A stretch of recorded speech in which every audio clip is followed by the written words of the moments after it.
Hello and welcome back to the channel. I'm Isabelle, your spiritual rebel friend, and today I wanted to talk about how you can use the body to identify where you need to heal in your life. And I felt inspired to talk about this because I'm reading this awesome book, You Can Heal Your Life by Louise Hay, and while it was a lot of what I already know, I feel like Louise really elaborates on the concept of identifying the problems in your life through the body and more, and the concept of manifestation really, really well. I really love this book, and I would actually recommend it to anyone I meet, just because it's such a great perspective on manifestation and how illness manifests in the body as a result of the mind. And through my own personal experience, I feel like looking at my own physical body has been really helpful in identifying where there's a mental problem, especially because as maybe an Enneagram 9, as the person I am generally, who really is adamant about developing myself and doesn't necessarily look into problems unless they cause huge physical problems, looking at my physical health has really helped me in identifying negative mental patterns, especially because identifying, what those mental patterns are alone and how they are affecting my life was hard for me to do. So her book is really good, and honestly, every time I see over 50 million copies sold, I wonder, where are these people at? So let me know if you happen to be one of these people who already own this book in the comments below, and I'll link the book below because it's a really good book. I'm also going to be making my coffee while we're talking about this because I'm here camping in Wyoming to go climbing with my sister, and I want more coffee. So Louise Hay's book not only talks about the concept that you can fix your life by identifying your thought patterns. Basically, that is the root of the book, and the idea that law of attraction, whatever you think is what you attract. But it also can manifest in your body. And all of what your life is can be a result if you go on autopilot of your childhood beliefs, which is kind of what the Enneagram talks about. But she affirms it even further and uses the law of attraction to talk about this even further. So if you're someone who wants to know where you're struggling in life, or you feel like you're doing pretty good and you feel like something's off, looking at your physical body can actually be a great way to identify whether or not you are on path or not. And this is not just for people who have severe health problems. I personally have never had a severe health problem. I've been very healthy in my life. Never had cancer, don't have any severe illness, nothing extreme. But I have noticed, looking back in my life, there are times when I definitely had physical health problems, especially in the last year, that gave me insights into what is wrong with my life. And honestly, if I'd had Louise Hay's book at the time, it probably would have helped me a little more. But my family and I are very adamant about the idea that dis-ease of the mind causes disease in the body. And so without even having the book, we were able to kind of work through this stuff. So before I go any further, think for a minute on what are just any small health problems you have. Maybe it's just that you have a chronic cough. Maybe you are a female and you have cyclical problems, PMS or something. Maybe you, I know actually a lot of people even feel like they have just subtle deafness. Maybe you wear glasses. Louise Hay considers having bad vision still even, and needing glasses as a actual dis-ease, a disease caused by the mind. Maybe you struggle to breathe clearly at night. Maybe you have bad circulation. Whatever it is, small problems, whatever it is, think about it for a minute while I measure out my coffee.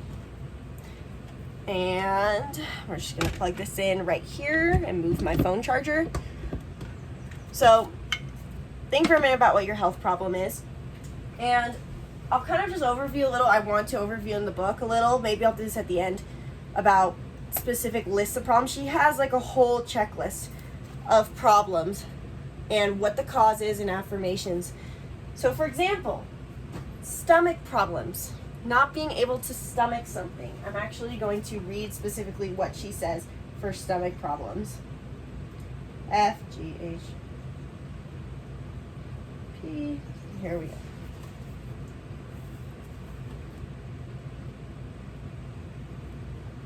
Stomach problems, dread, fear of the new, inability to simulate something new. And she talked about somewhere else in her book how it's not being able to stomach something, because I'm on the body section right now. Now, I was not someone who had stomach problems for a long time. Usually my health problems manifested as cyclical for me. And recently in my life, stomach problems have been a big issue. So to understand more on how this can be showing up in your body. So one experience I had that really affirms this, that would have helped me better, or had helped me, was when I was in my last relationship in about like January of this year, which feels forever ago. I was supposed to go on a trip to go see my family, and I was kind of having issues with my relationship because he had just moved in with me, and there was definitely some turmoil and working through things. And on an unconscious level, I was feeling very frustrated because it felt like we'd already went from being a new couple, so to say, on the honeymoon phase, to an old married couple where it was just boring and there was no connection and things were just so routine and there was no moving forward. It seemed like, in a way, this is all it was ever going to be. There's a lot of turmoil. And as I was getting ready to leave for this trip to go see my family in Colorado while I was in Utah, I was getting massive stomach problems, to the point where I think I spent a whole week only able to eat white rice and bone broth without stomach pain. I would seriously be sitting up all night because my stomach felt like it was on fire and it hurt, and thought I was going to throw up. It never would, and it was just brutal. Thinking about how much coffee I need, guys. But it was brutal, and it hurt, and I basically got on this bus, the Greyhound bus, which I don't recommend doing, to go see my family in Colorado on an 8-hour ride, and at 4 a.m., and my stomach was so on fire, I thought I was going to have to get off and just go home because I didn't know what to do about it.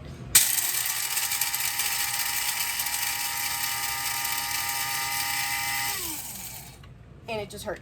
The second I went to go see my family, my stomach issues went away. And my mom asked me basically what was I not being able to stomach. Then, again, on my birthday this year, in March, just after I broached the subject of breaking up with my previous boyfriend, which was hard, on my birthday, he was there with me, along with my family, and it was a wonderful day. Honestly, it was a really great birthday, and he went above and beyond to make me feel important, even though we were breaking up, showing me love. It was wonderful. And then, at the same time, that day, I ended up having such bad stomach pain again that I couldn't eat my birthday dinner or birthday dessert or my birthday cake, and I ended up throwing up that night. And looking back, I just could not.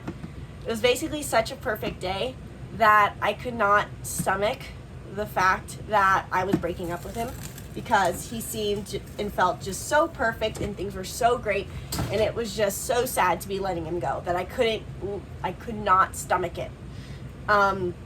So quite literally, we can see how the body affects the mind affects the body. So I know so many people who struggle with these things too.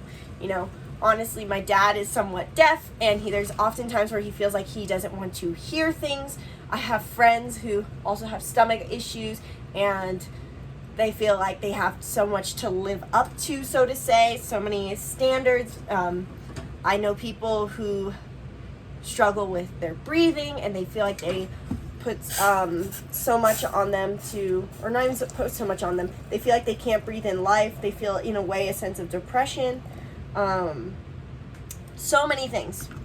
And so, while it may not be an extreme health issue, what if we looked at the body as a way to understand what's going on in our mind? Because oftentimes I think we try to go for things in life, and we feel like there's a blockage. we feel like we can't quite get to it. In the example of my relationship, I felt like there was there's a thing I wanted. There was something I wanted from my relationship, especially the time in January, that I wasn't living up to. I had expectations of my relationship that I wasn't achieving, and I couldn't quite see how to fix that.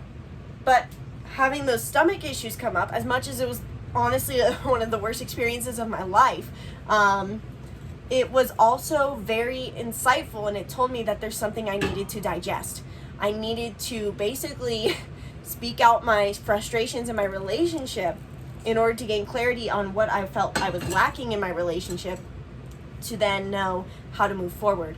There's also times where I know, like in my career, I have severe teeth problems, in the sense of just that they're very misaligned, which I'm sure people like to tell me on my channel and on my Instagram constantly, that I have terrible teeth.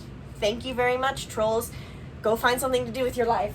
But the idea then too of, even in her book, of misaligned teeth, not knowing your direction in life, crooked teeth, teeth problems, cramped teeth, feeling indecisive about your direction. I know on a daily basis I wonder if my YouTube channel is going to pay off, if it is actually going to be my full-time job, which it currently isn't, even though I've been working at it for almost 5 years or 4 years. So there's so many different ways to indicate the mental struggle that is going on through the physical body. And knowing and seeing my misaligned teeth, feeling my stomach issues, anything else that comes up, even my congestion that I've been having for the last 5 weeks or so, feels like, gives me indicators into the mentality I need to fix. Because in the end, we are vibrational beings, and our thoughts create our reality, in the simplest sense that whatever you think either causes stress in the body or it doesn't. And every time you have a thought that causes you stress, it creates chronic stress in your physical body, which changes how you move through life. It changes how you react to people. I feel like I need to do breath work today, just because when Gabby opened the door to the trailer today, it made me jump a little. There's clearly a stress response there.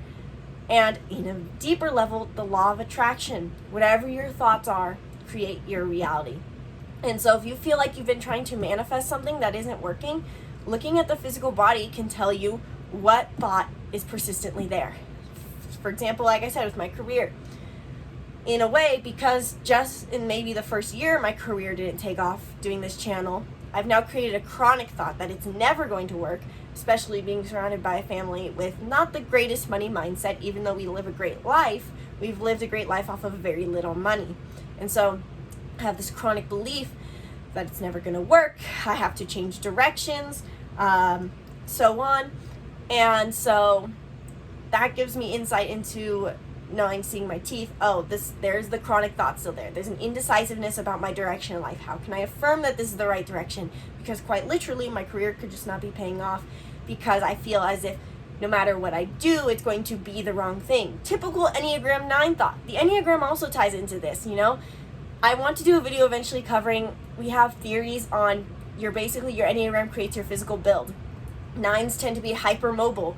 6s tend to carry a lot of either extra weight through their chest or bad circulation through their chest because they can't let things in and out of their heart.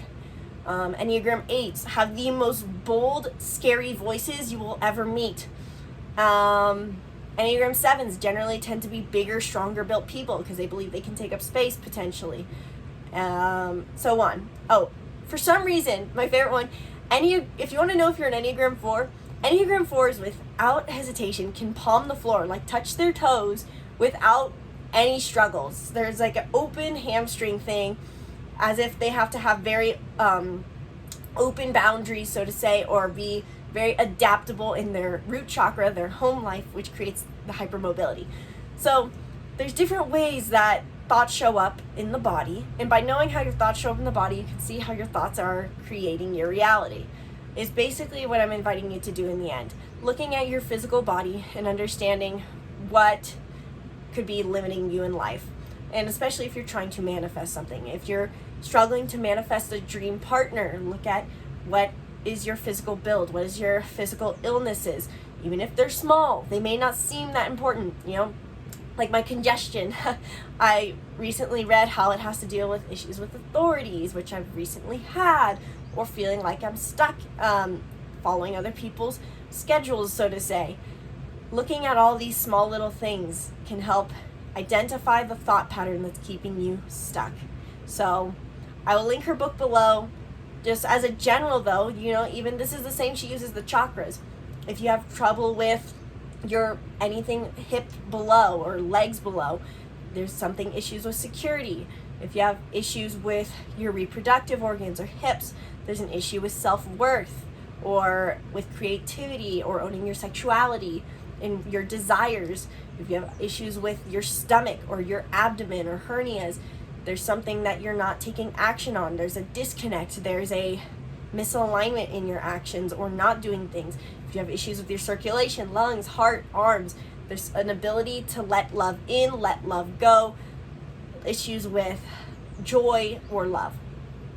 Throat and neck, if you feel like you can't express your truth or take in other opinions, express your opinion. Pineal gland, mind, migraines, if you feel like you have to control a lot, if you can't see your future, if you can't see your past, eyes as well are included in that. If you have issues with depression, so to say, maybe you don't have enough faith. The list goes on. Let me know in the comments below what your health issue is, and I can give you insight into what exactly potentially. I'm not an expert. Again, I'm just really reading Louise Hay's book. I know about the chakras. I know from my own experience and from the people I meet what these could mean. So let me know in the comments below what you're struggling with. And while you're down there, if you want to understand more on how you can manifest the things you want and heal your life, then hit the link in the description below to book a reading where in 1 hour we dive deep into your unique personality combination, including your Enneagram. And this can give you insight into what your health issue is, what the thought pattern is that's keeping you limited, and how you can heal your physical body and manifest the things you want using that, as well as your birth chart, your numerology, and more. We dive deep into your unique personality combination in these readings and how they apply to your life and your unique desires. So book a reading and link in the description below. Thank you guys so much for watching this video. Sincerely hope you enjoyed it. Be sure to subscribe to the YouTube channel and stay tuned for more videos. Once again, my name's Isabelle, and from my heart to yours, namaste.